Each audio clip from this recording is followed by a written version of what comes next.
Welcome in to Locked On Knicks. Alex Wolf here, and I have a great episode for you guys today.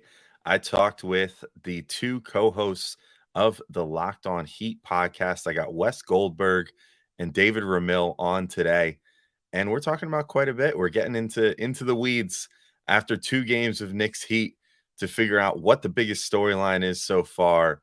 The rinse or repeat, as they call it. It was a fun segment where we decide one thing we'd love to rinse away and one thing that we'd love for our teams to repeat, and then finally pick out X factors that could potentially come into play as the Knicks head to Miami for the next 2 games. So we'll talk about it right now on Locked On Knicks. You are Locked On Knicks, your daily New York Knicks podcast, part of the Locked On Podcast Network, your team every day.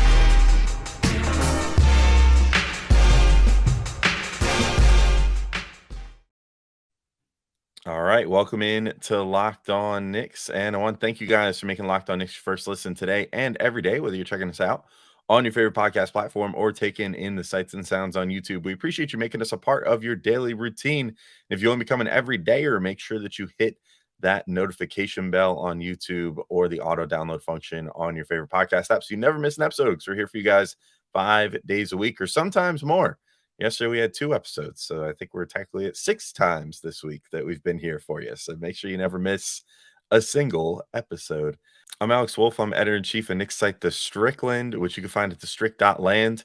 And as I said, joined by the co-hosts of Locked On Heat, Wes Goldberg, David Ramil. These guys are great. They're very knowledgeable about their team, obviously, because just like us, they're talking about them 5 days a week. So got a lot of valuable intel about the Heat and about this series going forward. So I won't hold this up any further. Let's get right into it. All right, welcome to a crossover edition of Locked On Heat and Locked On Knicks. However you're tuning in on YouTube, Odyssey, or your favorite podcast app, thanks so much for making Locked On Heat and Locked On Knicks your first listen every day. I'm Wes Goldberg here with my co-host on Locked On Heat, David Ramil, and the co-host of Locked On Knicks, Alex Wolf. We're going to get together here before a big Game 3 in Miami. We're going to talk about what both teams need to do to win that game, X factors for this next game. But first, 2 games in, series tied 1-1. I just want to start with the big storylines facing each team. David, I'll start with you. The biggest storyline for the Miami Heat. Well, it's pretty obvious. I think it's the impending injury status of Jimmy Butler. Latest reports are that it looks optimistic that he's going to be playing in Game 3, but that changes the outcome so much of what Miami can and can't do. I think we saw Miami's gutsiest effort in Game 2, where they had so many different players step up, Gabe Vincent, Bam, Caleb Martin, etc. And yet, without Jimmy Butler, this is a very, very different team. I think that goes without saying. We expect him to play, and if that being the case, then I think Miami has a good opportunity to win Game 3 if he's welcome back and he's able to play at the high level that we've seen throughout the playoffs. So that is, at least from a Heat perspective, the biggest storyline going into Game 3. And then, Alex, the biggest one for the Knicks. It's funny. Injuries seem to dominate the conversation this time of year, don't they? Yeah, Unfortunately, yes. Yeah, I'm kind of in the same boat now. Granted, Julius Randle and Jalen Brunson both played in the most recent game, which obviously helped him quite a bit. Brunson went crazy. Randle, I thought, had a really good effort as well, considering how quickly he was coming back from his sprained ankle. But their health is going to be very important for the Knicks going forward in this series. Also, Mitchell Robinson has alluded to feeling like he has an issue with his hip, which he does not seem quite as spry as he's been, especially that last game that really stood out, which is why, I'm sure you guys noticed too, like Isaiah Hartenstein played a much better game overall than Mitchell Robinson did in the last game, because Mitch just seemed like he was having a really hard time tagging Bam Adebayo if they were screening up high, and he was having to kind of shade out to the shooter and then recover to Bam. Right. That seemed really difficult for him. So those 3 guys are the main ones that are banged up right now. And, Julius, I think, will be okay. Jalen, I think, will be okay. Mitch, I think, will be okay. But, can they get, actually healthy in these 3 days? If they get 3 days worth of treatment and rest, it seems like reports coming out of the Knicks side is that they're not being very rigorous with practice and stuff over these few days. They're really trying to get themselves right and get healthy and be ready to attack these final games. So I think health is really the big thing for both sides. I think whichever team can stay healthy and put on their best effort, at 100% might be the team that wins this series, because health is definitely plaguing both sides here. And all the guys that you talked about basically are playing big minutes. Mitchell Robinson, like you said, they have Hartenstein at least to back him up. So if he can't really go, you have a capable center to fill in. But in terms of Randle and Barrett and these guys, like, they play heavy minutes. Jimmy Butler obviously plays heavy minutes. And in addition to Jimmy Butler, the Heat had a couple of guys get hurt in game 2. Max Strus, Caleb Martin, like, they got shaken up pretty bad in game 2. They're also going to get those 3 full days off. That's kind of also part of the storyline, is that long gap in between games. And then for Jimmy Butler, it's been 5 full days, right, for him to get right. I still think if that were game 7, he probably plays in game 2. All the indications are that it wasn't nearly as bad as the Heat had feared in terms of his right ankle. And so I think he's going to come back. Nobody's 100% at this point. A lot of people have like those nagging injuries. It's just like, what player can kind of push through it and get to the other side of it. And like to your point, Alex, kind of give your best effort. Can I throw one other just sort of different? It's not the main storyline, but kind of like a B storyline, like it's like the Kramer storyline to the Seinfeld episode here. The coaching matchup between Eric Spoelstra and Tom Thibodeau. I think we've already seen, for health reasons, the Knicks didn't have Julius Randle, so they had to play in a certain way in game 1. The Heat didn't have Jimmy Butler, so they had to use a whole lot of zone and stuff like that they don't really want to do in game 2. But considering everything that we're talking about and some of the uncertainty with how your players are going to look and all this stuff, the coaching matchup to me is so intriguing. We just saw the coach that the Heat beat in the first round. He just got fired. Mike Budenholzer doesn't have a job anymore. The Knicks, Tom Thibodeau coached circles around Bickerstaff in that Cavs series. And these two coaches are much more evenly matched than what they were dealing with in their first round matchups. And I think in the first 2 games, we've seen the chess match start a little bit. It kind of feels like they've set the table. They've kind of set the terms of engagement here, and they've seen some things. Tom Thibodeau, I thought, did an excellent job, as well as Jalen Brunson kind of busting that Heat zone in that fourth quarter. I think that Spo, it's up to him now to sort of adjust. I think the games were played more the way that Spo wanted to play in game 1. I thought the game 2 was played more the way that Tibbs wants to play those games. So who gets the coaching advantage in game 3, game 4, and just going forward in this series? I think that's fascinating, just from a dorky basketball perspective, like all the little adjustments that we're going to see get made. Yeah, I'm with you. Like, honestly, you might have been even more bullish on Tibbs than I have been so far. Like game 1, I thought he got totally outclassed by Spoelstra. I'm with you. He were way more prepared. They were like, the Knicks came in game 1, and the way that I put it on our show when I was talking with Gavin was like, the Knicks came in still thinking that they were facing the Cavs, and they played the exact same way. And that like stretch at the beginning of the third quarter in game 1 was like the most thorough, like embarrassing stretch I've seen out of the Knicks in a while, where it was just like every time the rebound would come down and Kevin Love would get it, they were completely unprepared for the possibility that Jimmy Butler would run the floor and go get a layup. And then he did it like 4 times, and they didn't react. Kevin Love outlet pass. That's been on the scouting report for every team playing Kevin Love for the last 10 years. Since college. Yeah, literally. That was on his scouting report going into the 2008 NBA draft. Like, it's been since forever, and they just seemed totally unprepared for that, and then didn't adjust to it. And that was sort of just like the story of game 1. Game 2, yeah, I'm with you. I think he did a better job. And the Knicks finally, it only took like 3 years with Tibbs, but they figured out how to bust the zone. It just took till the playoffs to figure it out. And they finally, I think the biggest thing was running the offense through Julius Randle more too, and letting him kind of operate out of the high post, kick to the corners, draw that attention in, and then spray it out to shooters who were actually hitting shots, which is obviously very important as well. But Brunson is great in that capacity too. Just spotting up and hitting a 3, which if he's feeling a little hobbled right now is probably the best way to do it with him. But yeah, I'm with you. Like it's going to be interesting to see. And I think the big strengths of both guys at this point, I think Spoelstra, honestly, we've been saying on our show, like, I think he's the best coach in the NBA right now, period. I mean, we've been saying that on our show too. Yeah. Yeah. I mean, he drags these rosters with the Heat to the playoffs every single year, drags them to like ECFs and everything else. And of course, like Jimmy Butler plays his part and everything else. But the one common denominator over the last, like, however many years, like 15 years, whatever, with Spoelstra is Spoelstra, and he's just a fantastic coach. I think he's a much better in-game adjuster. I think Tibbs' best thing is his in-between game adjustments and getting ready for each new game. And if the game can stick to the script that he wants it to be, then the Knicks can be in good shape. And so I'm really curious to see what his idea of a great game is in game 3. David, well, so I was curious. Yeah, I was curious. All right, before we move on, what's the adjustment that you see for Tibbs in game 3? Like, assuming Jimmy plays, and Tibbs seems to think that he will, what do you think he's going to do differently now that Jimmy would be back in the layup? Because I've been in the lineup. We've seen what happened with Jimmy in game 1. We've seen a very different team in game 2 from the Heat side of things. What do you think is the adjustment for game 3? I mean, they've still got a lot of work to do on the defensive end as far as sticking to shooters. I would hope that their game plan is, get skinny around screens as much as you can, keep pressuring guys like Gabe Vincent and Caleb Martin and Max Strus, and try to get them to regress to the mean. Like, the Heat were not a great 3-point shooting team during the regular season. No, they were not.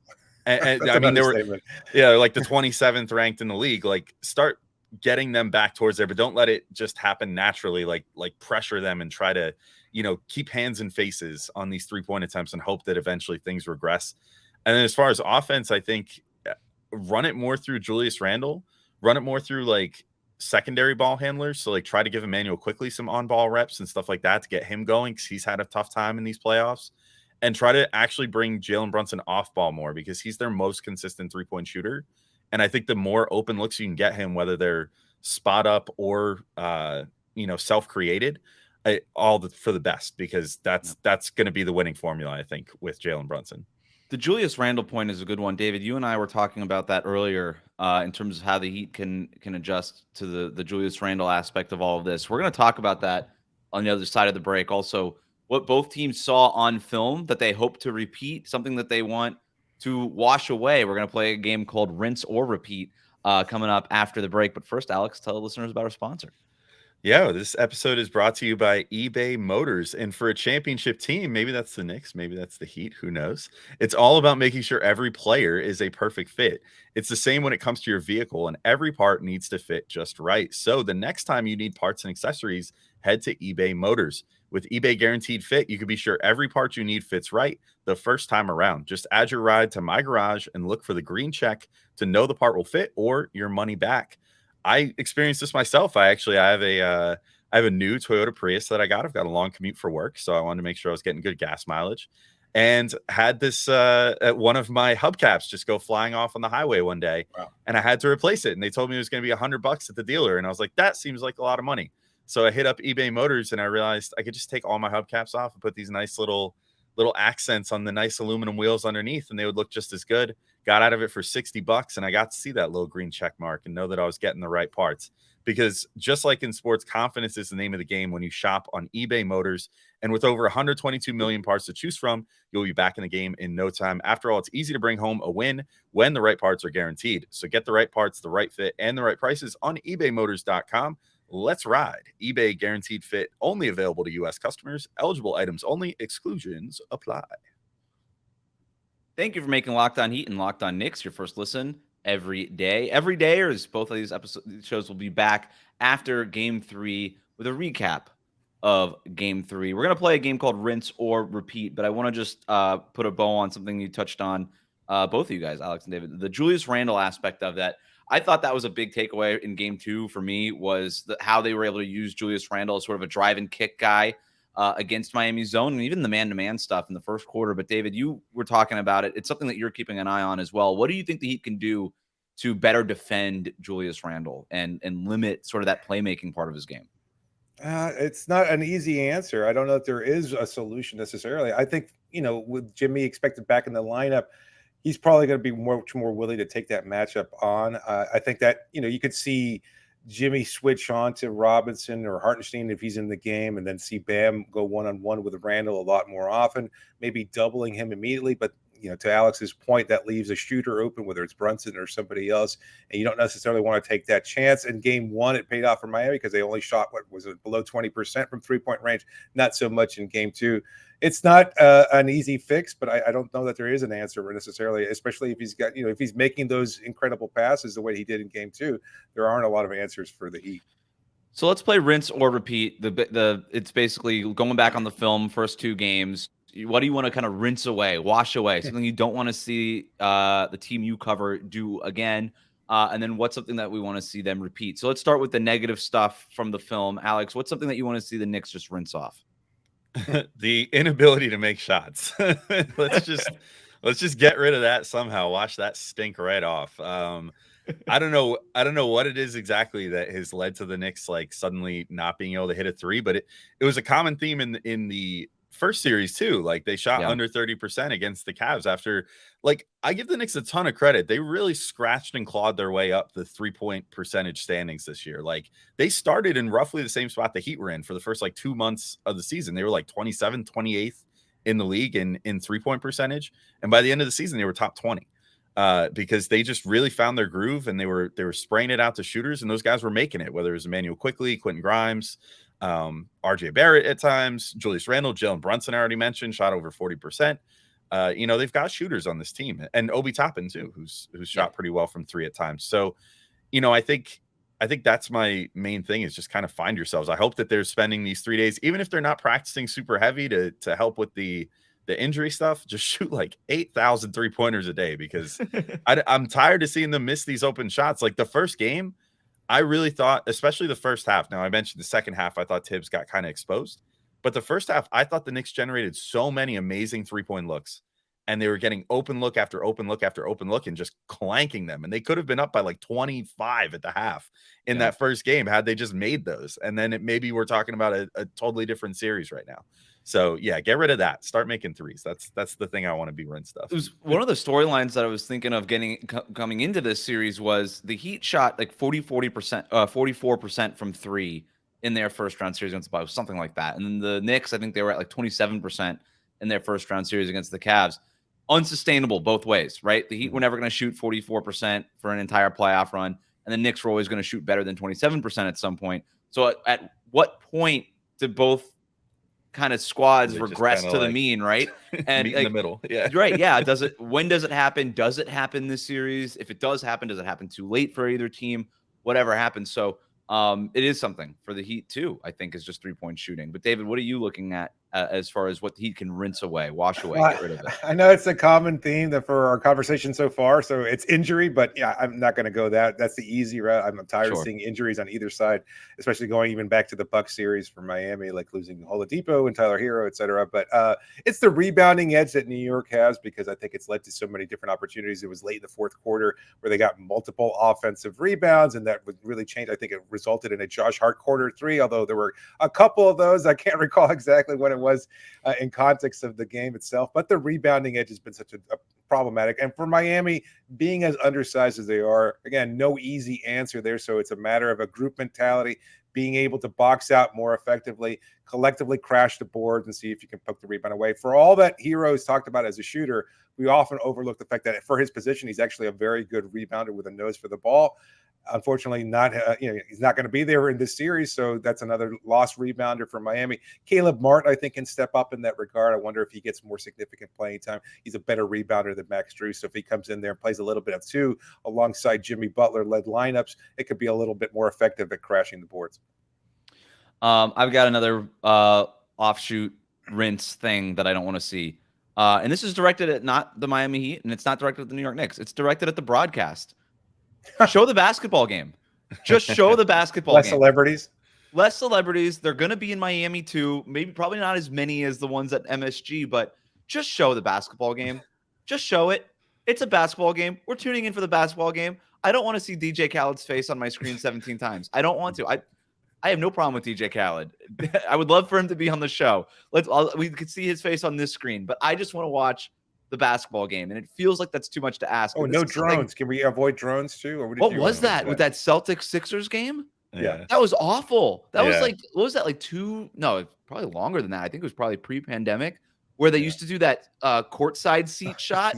Where it's like, hey, if you have a courtside seat right behind the stanchion, this is what it looks like, because you can't see anything. No thanks. I don't need that view. Yeah, just show the basketball game. No frills. It does. Their presentation does often feel very like game 77 out of 82 at the end of the regular season sometimes, doesn't it? And it's like, we don't need these distractions at this point. Heat Like, what are you Knicks, doing? show the game. Yeah. It's a playoffs. That should be a good enough story to get people to watch, right? It's the playoffs. Like, no, we don't really need to try new things. Yeah, no, but for we want to hit like we want to do pop culture references, and look, it's John Hamm in the arena. You're like, all right, cool. Like, I enjoyed Mad Men, I guess. All right, repeat, David. What do you want the Heat to repeat? I know that we had this pre-planned, and yet I think it's Gabe Vincent's continued aggression. That's what I had down. Yeah, it's been such a bonus, and we saw it in the Milwaukee series too, especially late in that series. He was so effective in Game 5 and helping close out the Bucks without Hero. And I think this is a point that we've made on this podcast, but for the benefit of Knicks fans, without Hero, you need somebody to be able to put up shots, because sometimes they'll fall. In Gabe's case, they have been falling of late, but I don't know if that's necessarily going to stay consistent either. But just for him to be aggressive, because you get more opportunities that way, it keeps the defense off balance. Eventually, he'll be recognized as a threat and guarded as such, but he's been just so effective, whether it's beyond the line or getting into the rim, get past New York's larger defenders. He's been really, really good. And just to continue that level of aggression, I think is going to be a huge benefit. If Jimmy plays or not, it's necessarily going to be a factor. Yeah. He was 7 of 17 overall in Game 2, 4 of 12 from three-point range, and that's why I had it down as my repeat. Is I say I don't care about the makes. With him, I care about the attempts. He's got to keep putting them up. That's the most important stat to me when it comes to Gabe Vincent, because if he does have an off shooting night, and the last one wasn't terrible, but if it's not like in fuego the way that it had been against the Bucks in a couple games and stuff like that, just keep doing it, man. You gotta just keep doing it, because now with Tyler Hero out, you need somebody, one of those guards, to kind of step up and get those shots up. Alex, what about you? What do you want to see the Knicks repeat? Common guy being discussed here, but he's so key to what the Knicks do at their best, and has been so good against the Heat this year. Julius Randle needs to keep playing in a way where he's making good decisions. He's very mercurial in the sense that, and I mean, you literally got like the full experience of it, right? In that second half, it was like he wills them back by, attacking those double teams so well, making these great decisions, spraying it out to shooters, and, just being an offensive force in that way, which I think is when he's at his best, when he like does enough early in the game to make the other team say, all right, we have to really cover this dude, and then uses all that attention to just feed everybody else the rest of the game. I think that's like the best Julius Randle experience. But then obviously you got the worst of it too, like stepping over the baseline when you're going to inbound it and turning it over at a key moment and almost blowing the game for the Knicks. Like he's an interesting player. He's so talented, and at his best makes fantastic decisions and is a fantastic passer and everything else. And yet sometimes just really makes you scratch your head and go like, dude, why did you just do that? Like, why did you make that pass right at that moment? Yeah. I just need like composure from him, and to just keep doing what he does at his best, because if he does what he does at his best, he's the Knicks' best player. Like, there's a reason he's probably going to make the All-NBA team this year, and probably not Jalen Brunson. It's not just that the guard position is way more stacked than the forward position. Like, Julius Randle was the Knicks' rock this year, and when they played their best, it's because he's playing his best. And so that hopefully he can get fully healthy, or at least as close to fully as he can over these next few days, get lots of tape on that ankle, feel super confident, and be able to come out strong on offense and then make great decisions late, because that's going to be key for the Knicks. I think I just checked my app. I still have stock in Julius Randle. I bought it like when he got drafted way back in the day. I never sold it. I kept a little bit of it. It's pretty up and down. It's kind of like meta stock, and you just really never know what's going on. Kind of like his career in general, I think. Exactly. So that's a big key is or things like that. We're also going to talk about some of the more minor players in the series. Which player can swing Game 3? We're going to talk X factors. We're going to make our predictions for Game 3 next here on our crossover edition of Locked On Heat and Locked On Knicks. Thank you for making Locked On Heat and Locked On Knicks your first listen every day. Every day, we're going to be back after Saturday's Game 3 with a recap of that game on both of these podcast feeds. Let's talk X factors. David, biggest X factor for the Miami Heat? Not your typical X factor, but a topic amongst Heat Nation over the last couple of days, and I think it's Bam Adebayo finding another level of aggression. I know we've argued it a number of times in this podcast, or our viewers and listeners are probably tired of us discussing it. And again, he is not your typical role player as far as what an X factor is normally considered to be. But if he can change his approach, I think he's needs to bring the ball up a little bit more frequently so he can kind of shift the defense a little bit, get better opportunities at the rim, draw New York's bigs out a little bit further from where their comfort zone is, or unless Randle picks them up along the perimeter or something along those lines. But I think that's just that it is so imperative for Bam to have it going, because they need his offense production. In addition to everything else he does as a passer, defender, etc., he needs to be more of an active scorer as well, and makes things easier for everybody, whether it's Jimmy or Miami's perimeter shooters, whether or not they're knocking those shots down. A lot of that balance will come from depending on whether or not Bam is much more effective as a scorer. So that to me is the biggest X factor in Game 3. Yeah. What did you see from Bam? What was your perspective of Bam Adebayo taking one shot in the fourth quarter of Game 2, Alex? Is that something that was even sort of on your radar? Is that something you noticed? A little bit. I mean, I did notice one thing that I feel good about if I'm the Knicks is the ability to potentially go small with Bam at center. And I think that Julius Randle is in a unique position where he can actually sort of check Bam a little bit. I got to be honest, I didn't notice that he only had one shot attempt. And maybe that's just because he's not exactly an offensive fulcrum.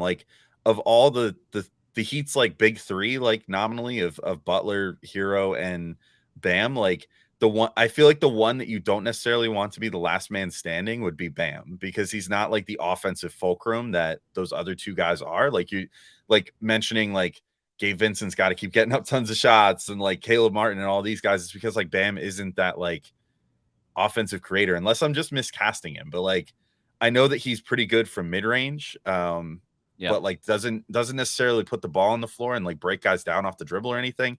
He kind of schooled Mitchell Robinson, like I mentioned earlier, with the quick give and go and pick and roll type plays where he can really, if he finds himself a sliver of space, he could just slam in there and go in for a dunk or whatever.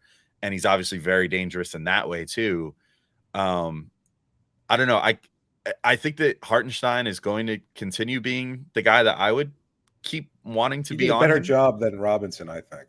Yeah, and it mostly just has to do with the fact that Mitch, again, I think is a little hobbled right now. And if he's not 100%, he's so lumbering, when he's not he needs his full range of motion to be more spry and keep up with these guys, on switches and with the hedges that Tibbs requires him to do, playing drop coverage. But the Knicks have been definitely trying to play a little less pure drop and have him kind of hedge up a bit and then recover.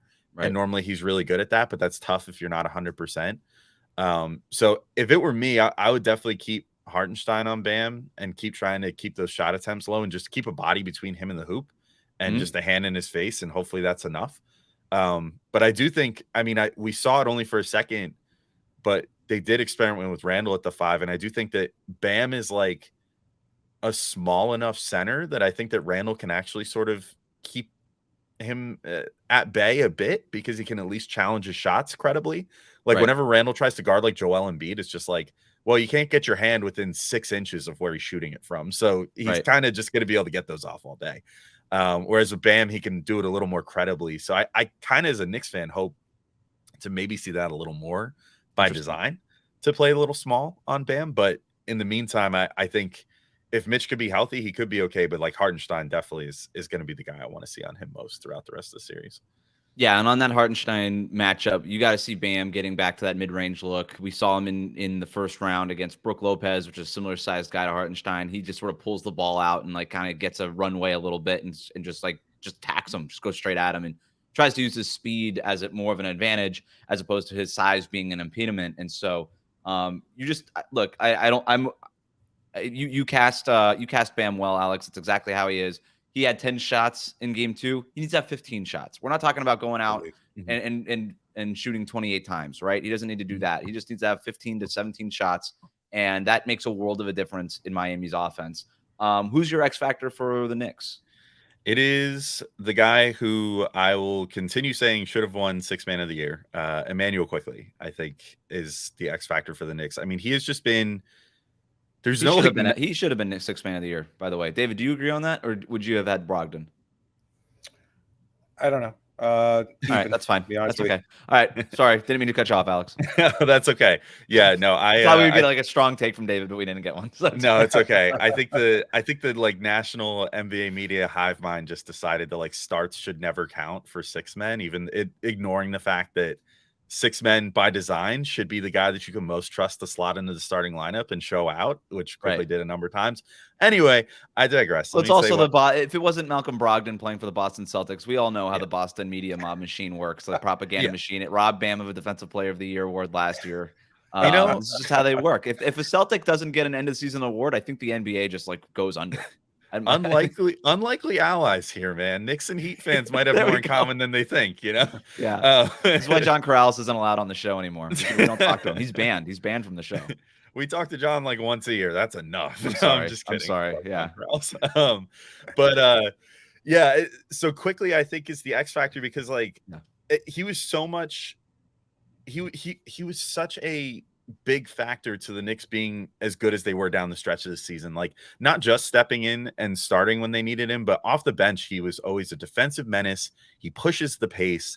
When he's trusted with the ball in his hands, he really does a great job creating for his teammates. Like he's just very crafty at getting inside, and then sort of similar to what I was saying about like Randle, like but in a different way. He's great at getting inside and then just having that vision to spray it out to whoever shakes free. And honestly, he's maybe even better than Brunson at that. I think thanks to his length and like the way that he attacks, which Brunson is kind of like just all out towards the hoop, whereas Quickly like loves to just get a guy on his hip and then just like play like stop start until he finds what he wants, and then he either goes for a floater or he hits a guy in the dunker spot or he kicks it out to the perimeter, and it's so valuable. The Knicks so far have not been having him initiate enough, I think. So like as strange as it seems to be, like this guy who's been struggling all postseason needs more opportunities to handle the ball and control the fate of the team. I think that's the case. Like, I think that's how he's most comfortable. He's most comfortable when he feels secure in his role as well. And when he feels secure in his playing time and everything else. Like Quickly and Toppin drafted the same year and both have that same exact thing instilled in them. Like they both seem to always fear for their lives certain times when they feel like their rotation spot or their playing time or their role on the team isn't secure. But the second that you give them that like job security, they go off. Yeah. Yes, exactly. Yeah. And Quickly, I feel like has not had that. He's had kind of a quick hook this postseason, thanks to not playing as well and not hitting shots. And like, I think the 3-pointers, like hitting those can potentially unlock things. But we even saw in game 2, like he was finally starting to get going and Tibbs pulled him. And you're like, why? Like he's getting too confident, you know? He's finally. We're gonna see the Quickly game at some point. It's been way too long. Like it was a rough first round for him too. Like it's gonna happen. I don't know if it's gonna be game 3. My X factor is Duncan Robinson. He's shooting 80% on 3-pointers and in home games during these playoffs. So I think we're gonna get a big Duncan Robinson game at some point in the series. Is it gonna be game 3? I don't know, but I'm just sort of like waiting for the big Duncan game. I'm waiting for the big Quickly game. It's just going to happen, and then the opponent is going to have to respond to it and adjust. All right, we're running out of time here. Quickly, predictions for Game 3. Who wins it, David? I think Miami gets that momentum on Saturday afternoon with Jimmy back in the lineup. Alex, what do you think? I'm going to go with my heart rather than my brain, and I'm going to say, you know what? I think the Knicks can do it. I think they can take Game 3. By a narrow margin. It'll be close, as all of them have been, but I think they squeak it out like something like a 107 to 104 or something like that. Well, unsurprisingly, it's 2-1. I think the Heat are going to win on Game 3.